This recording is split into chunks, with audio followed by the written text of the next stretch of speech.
Hello बच्चों, let's read the question carefully. A block of mass m is pulled by a constant power p placed on the rough horizontal plane. The friction coefficient between the block and the surface is mu. The maximum velocity of the block will be option A is mu p by mg, option B is mu mg by p, option C is mu mg p, option D is p by mu mg.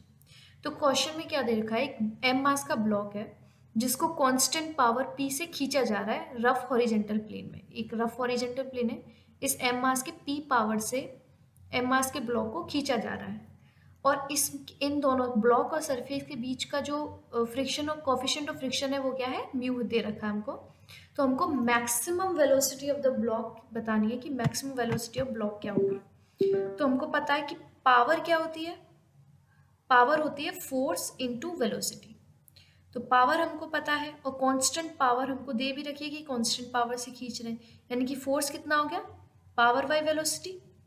इसका मतलब power तो constant है तो हम बोल सकते हैं कि force is inversely proportional to velocity होगा, यानी कि वेलोसिटी इंक्रीज होगी तो फोर्स हमारा क्या होगा, डिक्रीज होगा। मैक्सिमम वेलोसिटी के लिए फोर्स उतना ही कम होना चाहिए, यानी कि फोर्स मिनिमम होना चाहिए और मैक्सिमम के लिए। मिनिमम फोर्स क्या है, जब हमारा सिर्फ नेट फोर्स क्या हो जाए, जीरो हो जाए, यानी कि नेट फोर्स जीरो हो जाए। नेट फोर्स कब जीरो होगा, जब वो फ्रिक्शनल फोर्स के बराबर हो जाए।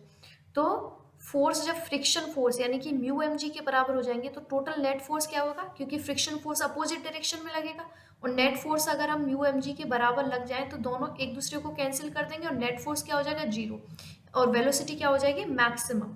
तो एफ इज इक्वल्स टू क्या होना चाहिए, म्यू एम जी। तो mu M G is equal to क्या हो जाएगा हमारा, power by v maximum velocity होगी, क्योंकि हमने मिनिमम फोर्स लिया। तो v इज इक्वल्स टू क्या हो जाएगी, हमको सॉरी पी निकालना, v मैक्सिमम निकालना, तो मैक्सिमम वेलोसिटी कितना हो जाएगी, p by mu M g के बराबर। तो कौन सा ऑप्शन करेक्ट हो गया हमारा, p by mu M g, यानी कि option D. So option D is right answer. Hope you understand it well. Best of